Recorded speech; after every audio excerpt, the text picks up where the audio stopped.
आज हम देखेंगे सेल इंजरी के 10 कॉजेस।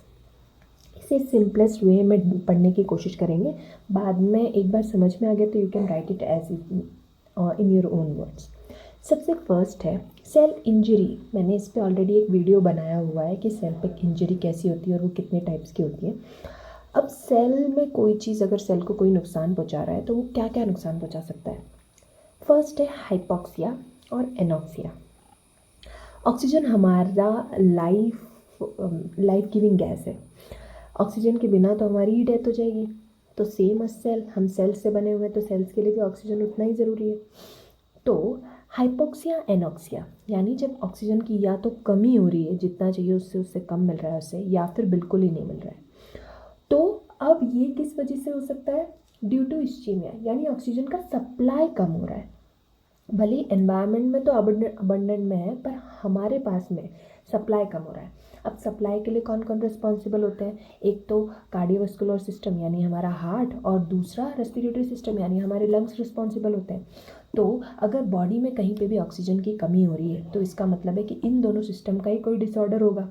तो एक तो है एमआई, मायोकार्डियल इन्फेक्शन, मतलब जो हार्ट की मसल वॉल्स हैं उनमें मतलब किसी ना किसी आर्टरी में अगर ब्लॉकेज हो गया है तो वहाँ की मसल को वो ब्लड नहीं मिल रहा और जिसकी वजह से वो हमको सप्लाई नहीं दे रही है। फिर है लंग डिसऑर्डर, लंग्स का कोई डिसऑर्डर होगा, या फिर सीओपीडी यानी ये भी पल्मोनरी डिसऑर्डर ही है। नेक्स्ट है फिजिकल एजेंट्स। फिजिकल एजेंट्स का मतलब ये होगा कि हमें लिटरली कहीं पे चोट लग जाना। अब चोट लगने की वजह क्या होती है? तो एक्सीडेंट्स है, हीट, टेम्परेचर ज़्यादा, या फिर कोल्ड, फ्रोज़न फीट नहीं हो जाता है वैसे, फ्रॉस्टबाइट भी होते हैं। फिर इलेक्ट्रिसिटी, यूवी रेस, उसकी यूवी रेस की वजह से सनबर्न हो जाता है, स्किन डिसीजेस हो जाती है, और आयोनिक रेडिएशन। ऐसी इसी तरीके की चीज़ों से जिसकी वजह से स्किन पे मतलब बॉडी पे बाहर से हमें कोई चीज़ इंजरी हो रही है तो उसको फिजिकल एजेंट्स कह देंगे। फिर आए केमिकल एजेंट्स। अब फिजिकल एजेंट्स में फिजिकल इश्यूज या सिचुएशंस हो रही थी जिसकी वजह से इंजरी हो रही थी। अब केमिकल एजेंट्स में केमिकल्स आ जाएंगे, जैसे कि अल्कोहल्स हो गया, ड्रग्स हो गया, एसिड, पॉइजन, जिसे या तो बॉडी पर टच हो जाना या फिर आप लिटरली उसे ले लो तो वो अंदर जाके नुकसान पहुंचाए, ऐसे हो जाएगी सेल इंजरी। फिर है माइक्रोबियल एजेंट्स, यानी किसी भी माइक्रो ऑर्गेनिज्म की वजह से, बैक्टीरिया, फंगाई, वायरस, या फिर जितने भी माइक्रो ऑर्गेनिजम्स होते हैं उनकी वजह से।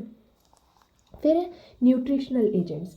न्यूट्रिशनल एजेंट्स में क्या क्या आ जाएगा? Fats, vitamin, carbohydrates. अब ये हमें ऐसे कोई नुकसान नहीं पहुंचा रहे हैं, बट अगर हमने इन्हें एक्सेस अमाउंट में ले लिया तो नुकसान हो जाएगा ये, या फिर अगर हम इन्हें कम अमाउंट में लेंगे तो उसका माल न्यूट्रिशन हो जाएगा। जैसे प्रोटीन, प्रोटीन की कमी की वजह से हो जाता है ना क्वाशियरकर, और टोटल माल न्यूट्रिशन होता है। वैसे तो सब समझते हैं कि मैरास्मस भी प्रोटीन की डिफिशियंसी की वजह से होता है, पर एक्चुअली वो टोटल माल न्यूट्रिशन है, उसमें सिर्फ प्रोटीन की ही नहीं सारी ही चीज़ों की कमी होती है। फैट्स, कार्बोहाइड्रेट्स, विटामिन की भी कमी होती है। फ्री रेडिकल्स की वजह से सेल इंजरी। अब फ्री रेडिकल्स मतलब क्या? ये रिएक्टिव ऑक्सीजन की स्पीशीज़ होती है जिनको अपन सुपर ऑक्साइड, हाइड्रोक्साइड और हाइड्रोजन पेरोक्साइड्स ये सब भी कह सकते हैं। ये क्या करते हैं? ये हमारे बॉडी के अंदर जो वेरियस बॉन्ड्स हैं, हम वैसे भी कार्बन डाइऑक्साइड, हाइड्रोजन और ऑक्सीजन के बॉन्ड्स से ही तो मिलके बने हुए हैं, तो ये उन बॉन्ड्स को तोड़ देते हैं। तो अब वो तोड़ देते हैं तो अब अगर एक प्रोटीन का स्ट्रक्चर है या सपोज ग्लूकोज का स्ट्रक्चर है, उस स्ट्रक्चर को ये सब तोड़ रहे हैं, तो जब वो स्ट्रक्चर ही टूट जाएगा तो हमारी बॉडी को एनर्जी भी नहीं मिलेगी और न्यूट्रिशन भी नहीं मिलेगा और मेटाबॉलिज्म भी बिगड़ ही जाएगा। तो ये स्ट्रक्चर्स उन बॉन्ड्स को तोड़ने का काम करते हैं, तो इनडायरेक्टली वो सेल की इंजरी ही कर रहे हैं।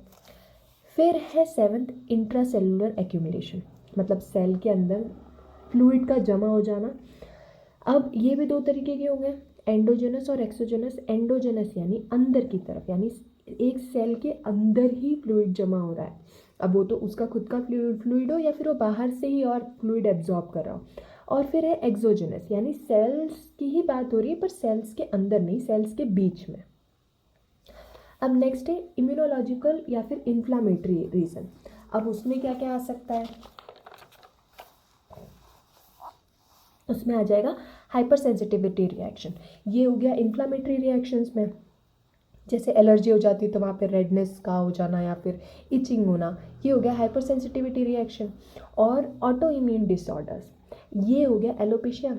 मतलब एग्जाम्पल में एलोपेशिया ले लो, मतलब सिर पे से बाहर निकलने लग जाते हैं ना लोगों के, क्योंकि उनके फादर को भी वही इशू था, तो वो सेम इशू उनको भी हो रहा है, तो ये ऑटो इम्यून डिसऑर्डर्स है।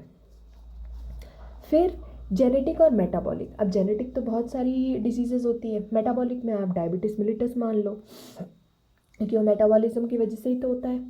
और 10th हो गया एजिंग। एजिंग क्यों होती है? क्योंकि हमारी सेल जिस रेट पे रेप्लिकेशन करती थी वो रेप्लिकेशन रेट अब कम होता जा रहा है, तो अब सेल रेप्लिकेट नहीं हो पा रही है, तो अब वो सेल जितने कम सेल्स बनेंगे, जितने सेल्स मरते तो मरने का रेट तो कम होता नहीं है, तो सेल्स जितने मर रहे हैं उतने अगर बन नहीं रहे हो तो हमारी एजिंग हो रही होती है, और इनडायरेक्टली वो सेल को इंजुरी ही पहुंचा रही है। Okay, thanks for watching.